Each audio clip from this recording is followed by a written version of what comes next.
final blow, Naoya gets punched by Maki. So I guess this is the end of the chapter where Maki is, I guess, getting one clean punch on Naoya. So we got the 151 spoilers, and Maki is certainly fighting Naoya in this chapter. And at least to me, it's not turning out the way that I thought it was going to. Like, this is a straight up twist in my opinion. But just to give you a quick refresher, Maki went on a full-blown rampage on the Zenin clan and took out pretty much everyone that she came into contact with. And the chapter ended with her encountering Naoya, who was revealed to be the head of the Hay. And that brings us to the confrontation that we're getting here. So these spoilers aren't necessarily in order, but I'll try to make the best sense of them as I can. So last fight scene. Maki's fighting style looks like that of a sumo wrestler. Maki is a power type, whereas Naoya is a speed type.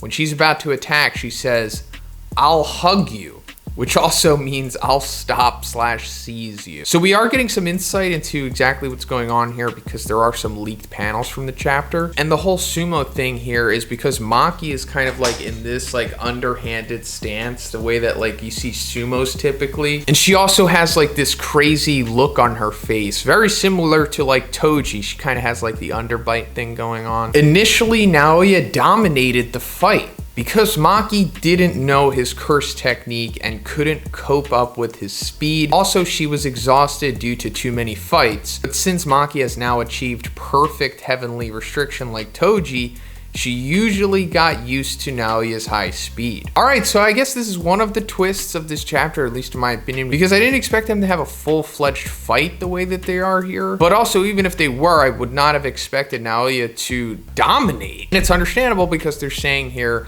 Maki didn't know what his curse technique was. And that is, of course, projection sorcery, the curse technique he inherited from Naobito. So it divides 1 second into 24 frames of animation, using the user's field of view as the projection angle of view. The user can trace a predetermined set of movements into those 24 frames and execute them in that single second. Moving using this technique makes the user appear to move unnaturally fast, too quick for even special grade curse spirits to follow. And while it's active, if he touches you, you now also have to abide by the 24 frame per second rule, meaning that you have to do like what is predetermined. And if you don't, then you become frozen in like a literal frame of animation, as we've seen it happen to Dagon and Choso. And then you're basically just vulnerable for 1 second. And that 1 second is a lot considering how incredibly fast they are and how fast the technique makes them. At least how I see this is that when Naoya activates projection sorcery, he basically has to decide beforehand what 24 movements he wants to do. So let's say he activates projection sorcery and then he decides to run in a straight line. And in running in the straight line, he takes 24 steps. That means it will happen in 1 second. But on the other hand, if he takes like, let's say 23 steps and then waves his hand or something, then it will break the rules of the technique and he will become frozen like in the frame himself. That's why like if he touches you while it's active, you are breaking the rules by not going through the predetermined set of movements and you become frozen in like the frame. So he's kind of like forcing you to break the rules in a way. But anyway, it's understandable why Maki is getting caught off guard by this and being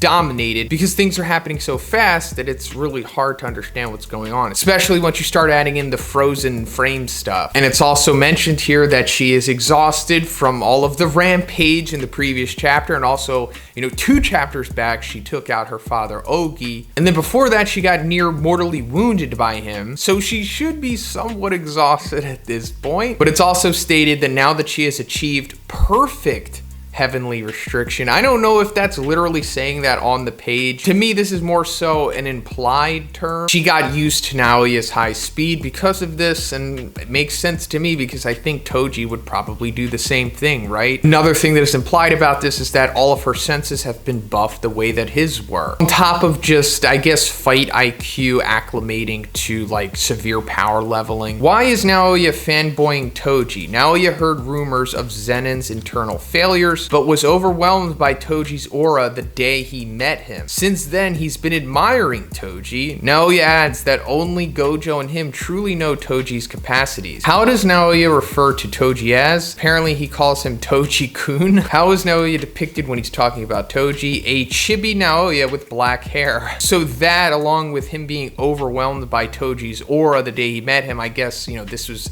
young Naoya before he dyed his hair. Final blow, Naoya gets punched by Maki. So I guess this is the end of the chapter where Maki is, I guess, getting one clean punch on Naoya. This is after adapting to projection sorcery and, you know, finally landing her blow on him. And, like, she completely wrecks him. Like, this is another leaked panel that we're getting to see here, and it's Naoya just on the ground, knocked out, and there's, like, a fist imprint in his face. Like, she almost caved his face completely in. Question, so is Naoya dead? The leaker says, I don't think he would die with a single punch. Does the Zenin arc end here? The leaker says no. As per Weekly Shonen Jump, there will be one more chapter related to the Zenins. Editor's endnote, victory with one blow / punch. So yeah, that's where the chapter ends. Maki just destroying Naoya with one single punch. And that's the other twist. Did not expect that coming in here. Like I said, I thought Naoya was going to have something up his sleeve, but no, he just went after Maki with his own abilities and was confident in that. And it's understandable. I mean, he was dominating the beginning, but I guess it ultimately came down to him just underestimating Maki and her new perfect heavenly restriction. And I'm not mad at this at all. I mean, we all wanted to see Naoya get his comeuppance, and this is pretty satisfying for now, I guess. Like I said in my previous review, regardless of what was going to happen, I didn't expect Naoya to die. And I think that would just be a waste because he's a pretty good villain, something that the series really needs right now. Because coming out of Shibuya, there's only really like Kenjaku, kind of Urarame, and Sukuna. And I'm sure there will be more villains introduced like in the Culling game and everything. But for now, Naoya is much needed in my opinion. And also him just dying would kind of cut his storyline short because it seems like he's gonna, you know, really try to go after, you know, Megumi still. And considering that was talked about so much, I think that's probably going to come to fruition sooner or later, especially now since he's pretty much not dead. Now, what are Maki's plans for Naoya at this point? Not really sure. Maybe she like brings him to Jujutsu High or something maybe, or brings him to Megumi possibly, or just at the minimum locks him up, or maybe forces him to be in the Culling game or something. Not really sure, but let me know what you think about these spoilers in the comments, guys. What do you think is going to happen with Naoya from this point on? Are you happy with this result? Did you want to see Naoya get away, or did you just want to see him straight up get killed? Let me know. And if you liked the video, guys, please give it a like and please subscribe if you haven't already. Have a great day. I'll see you in the next one.